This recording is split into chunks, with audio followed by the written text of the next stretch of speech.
السلام علیکم۔ پہلا نام ہمارے پاس ہے عبد الحنان، اس کا مطلب ہے رحمان کا بندہ۔ آگے ہمارے پاس نام ہے وجدان، طاری ہونے والا، کھو جانے والا، خیال تصور قیاس کرنے والا۔ آگے بہت ہی پیارا نام ہے ہمارے پاس حاشر، جمع کرنے والا۔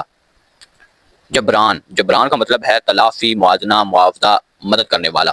آگے ہمارے پاس نام ہے جو کہ بہت ہی پیارا ہے، عراب۔ عراب کے مطلب ہے کھلے ذہن والا، فصل والا، دانشور۔ آگے ہمارے پاس ہے شجاع، شجاع کا مطلب ہوتا ہے بہادر۔ آگے ہمارے پاس ہے رفع، رفع کا مطلب ہوتا ہے اللہ کا پاک صاف نام، بلند کرنے والا، درجہ بلند کرنے والا۔ آگے ہمارے پاس نام ہے وہاج، وہاج کا مطلب ہوتا ہے منور، بہت چمکنے والا، روشن، بہت روشن۔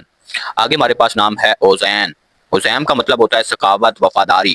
آگے ہمارے پاس نام ہے نوریز، نوریز کا مطلب ہوتا ہے نور کا خزانہ۔ آگے ہمارے پاس نام ہے شانوز، شانوز کا مطلب ہے شانہ، روشن چہرے والا، بادشاہوں کا وقت، خوبصورت چہرہ۔ آگے ہمارے پاس نام ہے زیار، زیار کا مطلب ہوتا ہے بہادر۔ اریان، اریان کا مطلب ہوتا ہے جنگجو، حملہ آور ذہن کے لوگ، طاقتور، عظیم۔ آگے ہمارے پاس نام ہے عبید، عبید کا مطلب ہوتا ہے وفادار، قابل اعتبار۔ آگے ہمارے پاس نام ہے ارمان، ارمان کا مطلب ہوتا ہے حتمی مقصد، سب سے بڑی خواہش، خواہش، تمنا۔ آگے ہمارے پاس نام ہے ارحام، ارحام سب سے زیادہ رحم کرنے والا، مہربان۔ آگے ہمارے پاس نام ہے زہرون،